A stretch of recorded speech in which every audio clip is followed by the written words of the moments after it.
Shalom and welcome to Parasha Espresso, the weekly fix for spiritual lessons taken from the Parasha. Grab your coffee and let's take a look at the weekly Torah reading.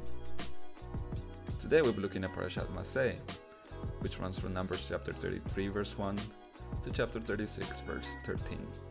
Enjoy it, and don't forget to give us your feedback on Facebook, Twitter, YouTube, or via our website.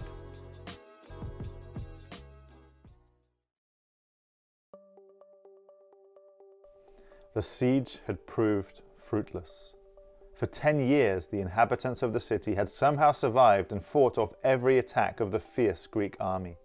The Greeks were racking their brains on how to take the city, when one of them suddenly had an idea.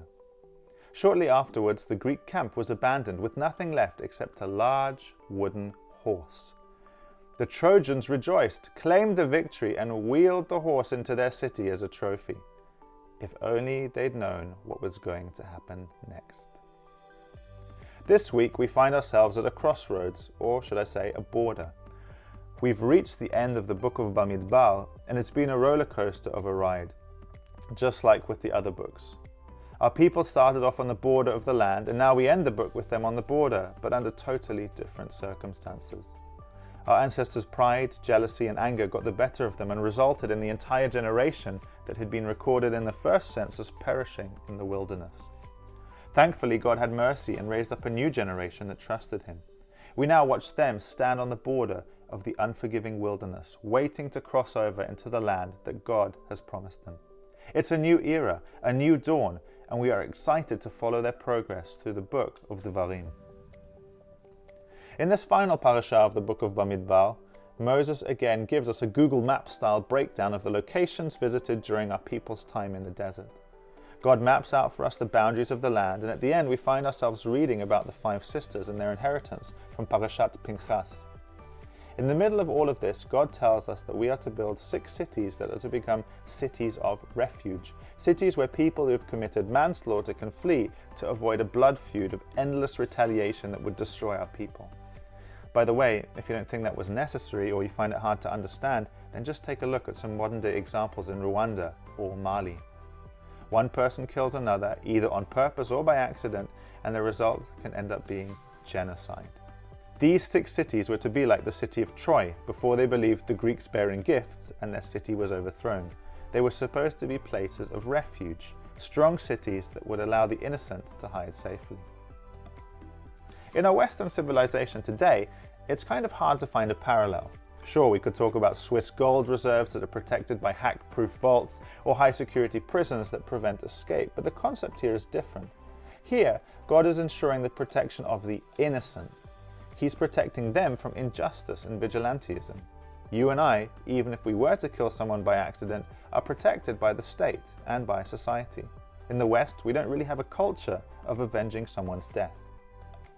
And yet this concept becomes important to us if we look a little deeper. You and I, all of us, we need a place where we can feel mentally stable, safe, and protected from harm. You and I need a city of refuge to hide from the constant bombardment of information, harmful words, and bad influences. Thankfully, God promises over and over again in the Tanakh to be our refuge. If we take shelter in Him and in His promises, then we will be safe. There is, however, one problem. We are not like the innocent person who's committed manslaughter in our parasha. We have actively and consciously abused other people in a myriad of different ways by what we've said and done. We've harassed people, lied to people, stolen from people. Instead, we are like the murderer that is mentioned in the parasha, who God commands to take out even of the city of refuge and kill. Ouch. Our intentional rebellious behavior makes it all the more outrageous that God doesn't give us over to this fate. Rather than abandoning us, He arranges for a way for us to be safe and to remain in the city of refuge. Imagine that we, as murderers, have fled for protection to a city of refuge. The judge arrives and orders that we are to be brought out and executed. But at the last minute, a stranger intervenes. He offers to die on our behalf so that justice will be done, but so that we can go free. Outrageous! Who would do such a thing? The Messiah. Our safety is bound up with the life of Yeshua, the Messiah. His gruesome death and separation from God allows us, even now, to come to God and find refuge and safety in Him, regardless of what we've said and done. No tricks, No hidden clauses, no catch-22. We don't deserve it, we didn't earn it, but we sure do need it. In this world, we can try and find safety in many different things. People, money, sex, drugs, or maybe more subtle things like the respect of others or building a beautiful home away from troublemakers. You have probably discovered, as I have, that these fortresses proved to be like the city of Troy. They weren't as safe as we originally thought.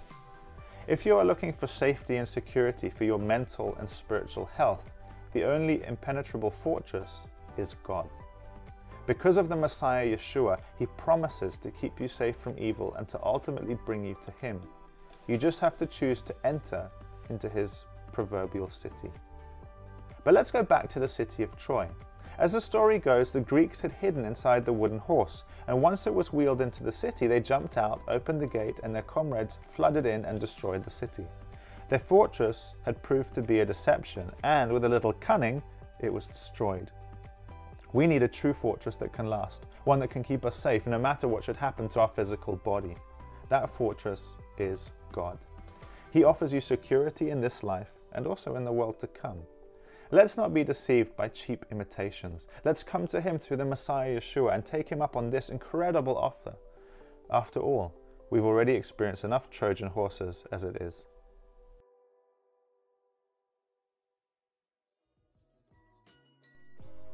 That's it for this episode. We hope you enjoyed our Parasha Espresso. Please don't forget to subscribe to make sure you get the latest episodes. We'd love to hear from you, so please get in touch with us on Facebook, Twitter, YouTube, or via our website at 𝐿-𝐸𝐬𝐡.de.